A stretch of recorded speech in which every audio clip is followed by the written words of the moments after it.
गंडक नदी पर बनेगा 4.5 किलोमीटर लंबा पुल। दुधई में 21 में से 14 विद्यालय भवनों की नीलामी पूरी। समारोह आयोजित कर सेवानिवृत्त माध्यमिक शिक्षकों का हुआ सम्मान। सीलिंग पट्टेदारों ने तहसीलदार कस्या को सौंपा ज्ञापन।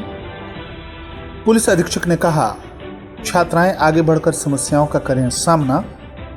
ईद ए मिलाद 12 वफात त्योहार के दृष्टिगत जिलाधिकारी और पुलिस अधीक्षक ने की पीस कमेटी की बैठक। नो हेलमेट नो फ्यूल के अंतर्गत विशेष अभियान 30 सितंबर तक।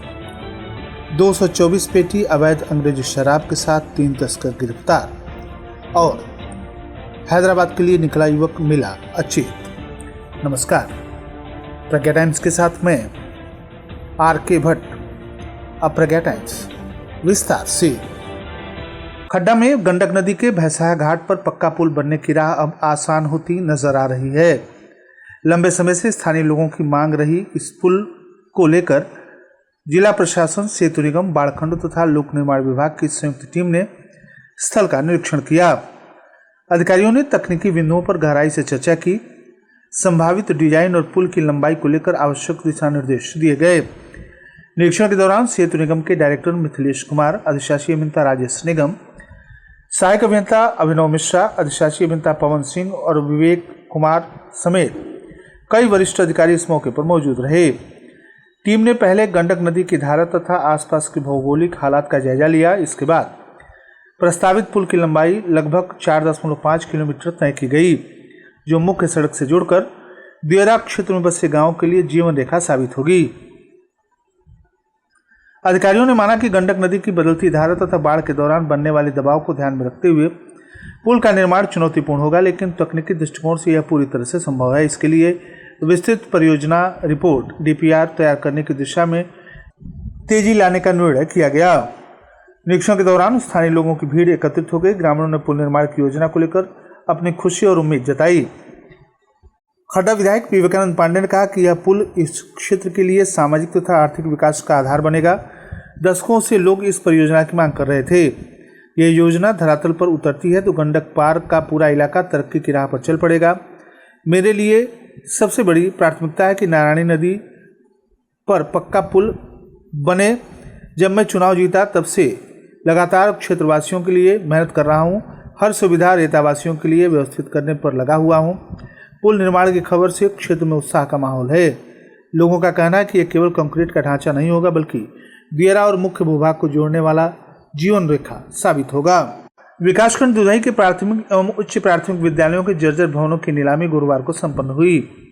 BEO डॉक्टर प्रभात चंद्र राय की अध्यक्षता में इस कार्रवाई में कुल 21 विद्यालय भवन शामिल थे, जिसमें से 14 पर अधिकतम बोली लगी तथा समिति के द्वारा उन्हें स्वीकृति प्रदान की गई। जिन विद्यालय भवनों की नीलामी पूरी हुई उनमें प्राथमिक विद्यालय महेशपुर, उच्चतर प्राथमिक विद्यालय रामपुर बरहन, प्राथमिक विद्यालय जंगर लुअठा कचहरी, प्राथमिक विद्यालय चिरकुट शुक्ल, प्राथमिक विद्यालय शंकरगंज मान, उच्चतर प्राथमिक विद्यालय माधोपुर, प्राथमिक विद्यालय कन्या धर्मपुर पर्वत, प्राथमिक विद्यालय बमनौली, प्राथमिक विद्यालय अमही, प्राथमिक विद्यालय विजयपुर उत्तर पट्टी, प्राथमिक विद्यालय गोविंदपट्टी, प्राथमिक विद्यालय नरहवा अचरज दुबे और प्राथमिक विद्यालय भगवानपुर के भवन शामिल हैं। इन भवनों में कहीं मूल कक्ष, कहीं रसोई घर तथा कहीं अतिरिक्त कमरों की नीलामी की गई। वहीं उच्चतर प्राथमिक विद्यालय जंगल लुअठा अतिरिक्त कक्ष, शौचालय, उच्चतर प्राथमिक विद्यालय जंगल बिशनपुरा रसोई घर, प्राथमिक विद्यालय देवीपुर, प्राथमिक विद्यालय बिशनपुर बरिया पट्टी, प्राथमिक विद्यालय ठाड़ीवार, प्राथमिक विद्यालय जंगल बिशनपुरा मूल भवन तथा प्राथमिक विद्यालय गुरवलिया में अतिरिक्त कक्ष, रसोई घर की नीलामी अपेक्षित बोली न लग पाने के कारण अधूरी रह गई। BEO डॉक्टर प्रभात चंद्र राय ने बताया कि 14 विद्यालय भवनों की नीलामी संपन्न हो गई है। इसके संदर्भ में नियमानुसार आगे की प्रक्रिया जल्द पूरी कराई जाएगी। उन्होंने कहा कि शेष भवनों की नीलामी भी आगामी तिथियों पर पारदर्शी ढंग से कराई जाएगी। इस कार्रवाई में सहायक वित्त एवं लेखाधिकारी समग्र शिक्षा नागेंद्र मणि, नगर पंचायत दुधई के अधिशासी अधिकारी रवि पटेल, ADO पंचायत मजरुल हक आदि उपस्थित रहे। शिक्षक दिवस की पूर्व संध्या पर उत्तर प्रदेश माध्यमिक शिक्षक संघ जनपद कुशीनगर के द्वारा आयोजित सेवानिवृत्त शिक्षक सम्मान समारोह बुद्ध इंटर कॉलेज कुशीनगर में पूर्व निर्धारित कार्यक्रम के अनुसार संपन्न हुआ। माध्यमिक शिक्षक संघ के प्रांतीय महामंत्री मुख्य अतिथि के रूप में अनिरुद्ध त्रिपाठी उपस्थित रहे। श्री त्रिपाठी के द्वारा विद्यालय प्रांगण में लगे बाबा राघवदास की प्रतिमा का माल्यार्पण तथा पुष्प अर्पित करते हुए कार्यक्रम का शुभारंभ किया गया। आयोजन सभागार में मुख्य अतिथि श्री त्रिपाठी के द्वारा मां सरस्वती तथा स्वर्गीय पंचानन राय की प्रतिमा पर भी माल्यार्पण किया गया। सम्मान समारोह में उपस्थित सभी अतिथियों का सम्मान हुआ। शिक्षक सम्मान समारोह में बलवंत सिंह, उमेश चंद्र उपाध्याय, चंद्रभूषण सिंह, रविंद्र सिंह, ब्रजभान दुबे, विश्राम पांडे, रहमान अली, अशरफी प्रसाद, सुरेंद्र चौबे, नरेंद्र सिंह, कृपाशंकर पांडे, जनार्दन मिश्रा को अंगवस्त्र तथा माल्यार्पण करते हुए सम्मानित किया गया।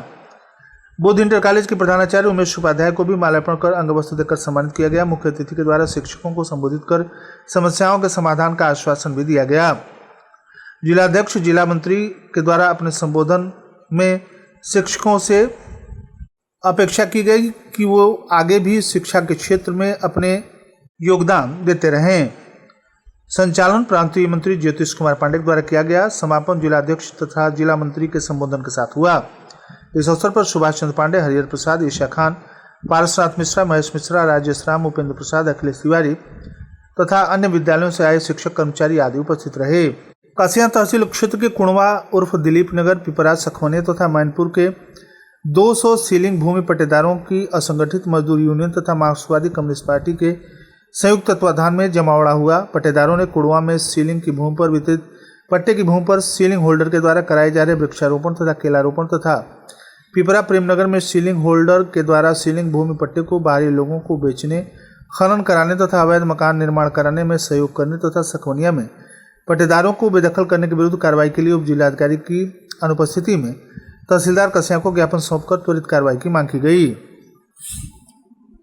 इस अवसर पर असंगठित मजदूर यूनियन के अक्षयवर पासवान, मौकल चौधरी, प्रियंका राम बहाल सिंह और कामरेड अयोध्या लाल श्रीवास्तव, जिला मंत्री मार्क्सवादी communist party, comrade BP Gupta, comrade Indrish, comrade Genda Singh, Kailash गिरी, खेत मजदूर यूनियन के शंकर लाल श्रीवास्तव, त्रिवेंद्र शर्मा, रघुनाथ बंसी, हुसैन, पृथ्वी, प्रभावती, गुलाबी, ओम प्रकाश, परशुराम, बिजली प्रसाद, रामलाल, लक्ष्मण शर्मा, परमहंस चौहान, बाबूलाल, शिव चौहान, इसरावती, विद्यावती, फूला, रंभा, अद्या, दीपक, सुमंत, प्रदीप, संदीप, वकील आदि सैकड़ों पट्टेदार उपस्थित रहे।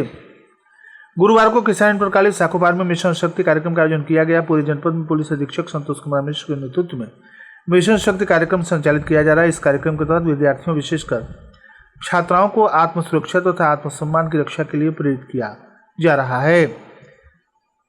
विद्यालय के छात्रों के विरुद्ध शिकायत दर्ज छात्राओं के द्वारा करवाई गई, उन सभी को पकड़कर विद्यालय के सामने कार्रवाई की गई। ऐसे लगभग 8 मामले पुलिस अधीक्षक के सामने उनकी टीम ने प्रस्तुत किया। साथ ही छात्राओं को आगे आकर इस समस्या से लड़ने के लिए पुलिस अधीक्षक ने प्रेरित किया। इस अवसर पर विद्यालय में पुलिस की तरफ से नियमित शिकायत पेटिका लगाई गई। 5 सितंबर को ईद ए मिलाद, बारावफात सहित अन्य त्योहारों के दृष्टिगत जनपद में कानून एवं शांति व्यवस्था को सुदृढ़ बनाए रखने के उद्देश्य से जिलाधिकारी महेंद्र सिंह तंवर की अध्यक्षता तथा पुलिस अधीक्षक के साथ कलेक्ट्रेट सभागार में अधिकारियों, विभिन्न संप्रदाय के धर्मगुरुओं तथा जनपद के प्रतिष्ठित संभ्रांत नागरिकों के साथ पीस कमेटी की बैठक संपन्न हुई। जिलाधिकारी ने कहा कि अब तक हम लोगों ने सभी त्योहारों को शांतिपूर्वक मनाया है। इस परंपरा को आगे भी बरकरार रखना है। विगत त्योहारों में पुलिस विभाग सहित अन्य अधिकारियों के द्वारा किए गए प्रयासों तथा कार्यों की सराहना करते हुए धन्यवाद ज्ञापित किया गया। डीएम ने कहा कि अन्य देशों में 2 से लेकर 3 त्योहार ही पूरे साल में आते हैं, परंतु हमारा देश विविधताओं का देश है। विभिन्न प्रकार की संस्कृति, रंग, वर्ग, जाति के लोग रहते हैं, जिसमें साल भर त्योहारों का माहौल बना रहता है। डीएम ने सभी से अनुरोध किया कि यदि कहीं कोई समस्या या दिक्कत हो तो वॉलंटियर के साथ मिलकर इंचार्ज से वार्ता कर समस्या का समाधान कराएं। पुलिस अधीक्षक संतोष मिश्र ने कहा कि जनपद में लगभग 500 जुलूस निकाले जाएंगे, जिसके दृष्टिगत पुलिस और प्रशासन की ओर से समस्त प्रकार की व्यवस्थाएं सुनिश्चित कर ली गई हैं। बैठक के दौरान मुस्लिम समुदाय के प्रबुद्धजनों, धर्मगुरुओं ने जिले में अनेकता में एकता, अमन चैन तथा आपसी सौहार्द कायम रखने के संदर्भ में अपने अपने विचार व्यक्त किए। बैठक के दौरान अपर जिलाधिकारी वैभव मिश्रा, अपर जिलाधिकारी न्यायिक प्रेम कुमार, अपर पुलिस अधीक्षक, समस्त उप जिलाधिकारीगण, समस्त सीओ, थानाध्यक्ष, सभी ईओ सहित संबंधित अधिकारीगण, विभिन्न संप्रदाय के धर्मगुरु मौजूद रहे। जिलाधिकारी महेंद्र सिंह तंवर ने शासन के निर्देश के क्रम में बताया कि नो हेलमेट नो फ्यूल को लेकर 1 सितंबर से 30 सितंबर 2025 तक अभियान के रूप में लेकर जनपद के समस्त पेट्रोल पंपों को प्रोप्राइटर तथा प्रबंधकों के सहयोग से संचालित किए जाने के निर्देश दिए गए हैं। जिलाधिकारी ने कहा कि इस अनुक्रम में जनपद के समस्त पेट्रोल पंपों के प्रोप्राइटर्स तथा प्रबंधकों को निर्देशित किया गया है कि वह 1 सितंबर से 30 सितंबर तक इसे अभियान के रूप में लेकर अपने पेट्रोल पंप पर नो हेलमेट नो फ्यूल का व्यापक प्रचार प्रसार किए जाने हेतु आवश्यक बैनर पोस्टर का प्रदर्शन सुनिश्चित करें। अभियान के संचालन में यदि किसी प्रकार का अवरोध उत्पन्न होता है तो संबंधित थाने की पुलिस सहयोग प्रदान करेगी। अंतर्राज्यीय शराब तस्करी गैंग का पुलिस ने पर्दाफाश किया है। 2 अदर ट्रक वाहन से तस्करी कर बिहार हेतु ले जाई जा रही 224 पेटी अवैध अंग्रेजी शराब के साथ 3 शराब तस्करों अजीत धीमर कश्यप पुत्र सुरेश कश्यप निवासी बरियापुर उर्फ मयापुर थाना सदर जिला सोनीपत राज्य हरियाणा, दीपक गुलिया पुत्र शील कुमार निवासी ग्राम बाजीतपुर सबौली थाना कुंडली तहसील राई जिला सोनीपत राज्य हरियाणा, मनीष जाट पुत्र सूरजमल जाट निवासी ग्राम चमारिया थाना सदर जिला रोहतास राज्य हरियाणा को गिरफ्तार करते हुए पुलिस ने आवश्यक विधिक कार्रवाई की है। खड्डा थाना क्षेत्र के अंतर्गत हैदराबाद के लिए एक दिन पहले निकला एक युवक शाम खड्डा कस्बा में सड़क के किनारे अचेत मिला। मौजूद लोगों ने उसे तुरकहा भिजवाया, जहां डॉक्टर ने मेडिकल कॉलेज रेफर कर दिया। खड्डा थाना क्षेत्र के ग्राम शाहपुर निवासी 30 वर्षीय कुंदन हैदराबाद जाने के लिए निकला था। कस्बा में चीनी मिल के पास बहसाए जाने वाली सड़क के किनारे पड़ा हुआ मिला। इसी दौरान गांव की आशा सुमित्रा देवी पहुंची और युवक को पहचान लिया। कुछ देर में आए प्रधान प्रतिनिधि संतोष राय ने एम्बुलेंस से तुरकहा सीएचसी भिजवाया, जहां प्राथमिक इलाज के बाद डॉक्टर उन्हें मेडिकल कॉलेज रविंद्रनगर रेफर कर दिए। और अंत में सुर्खियां एक बार फिर। गंडक नदी पर बनेगा 4.5 किलोमीटर लंबा पुल। दुधई में 21 में से 14 विद्यालय भवनों की हुई नीलामी पूरी। समारोह आयोजित कर सेवानिवृत्त माध्यमिक शिक्षकों का हुआ सम्मान। सीलिंग पट्टेदारों ने तहसीलदार कसिया को सौंपा ज्ञापन। पुलिस अधीक्षक ने कहा छात्राएं आगे बढ़कर समस्याओं का करें सामना। ईद ए मिलाद 12 वफात त्यौहार के दृष्टिगत जिलाधिकारी और पुलिस अधीक्षक ने की पीस कमेटी की बैठक। नो हेलमेट नो फ्यूल के अंतर्गत विशेष अभियान 30 सितंबर तक। 224 पेटी अवैध अंग्रेजी शराब के साथ 3 तस्कर गिरफ्तार और हैदराबाद के लिए निकला युवक मिला अचेत। इसी के साथ प्रज्ञा टाइम्स का ये अंक समाप्त हुआ। नमस्कार।